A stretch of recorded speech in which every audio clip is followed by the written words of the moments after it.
En quelques mots, pourriez-vous vous présenter et parler un petit peu de Microsoft, s'il vous plaît?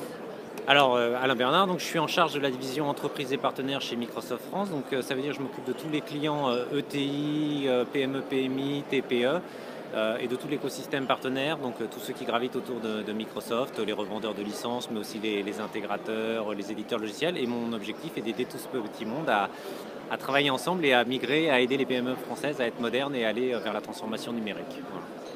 Microsoft est un acteur majeur de la transformation numérique.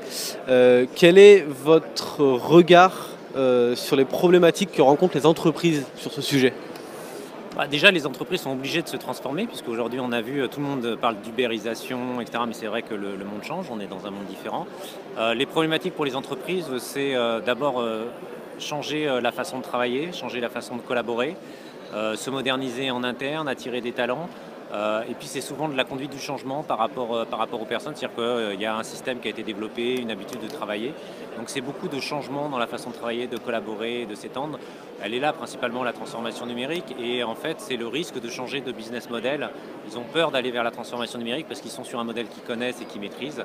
Et voilà, les entreprises sont un peu frileuses, mais il ne faut pas tarder parce que n'importe qui peut arriver et disrupter, comme on dit, le marché.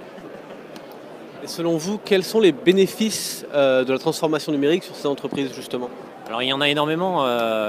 On est dans un monde mobilité, service. Les gens ils travaillent tous de façon mobile. Donc les bénéfices, c'est agilité, flexibilité pour une entreprise, la capacité à s'étendre à l'international rapidement, à créer des nouveaux services, gestion des coûts, maîtrise des coûts évidemment aussi, puisqu'on paie à l'usage, à ce qu'on utilise.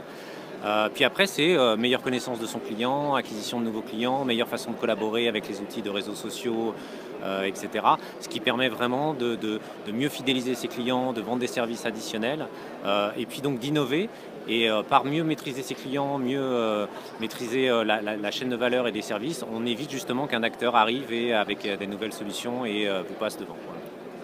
Et inversement, quels peuvent en être les problèmes de la transformation numérique? Les problèmes, c'est que souvent le business model change.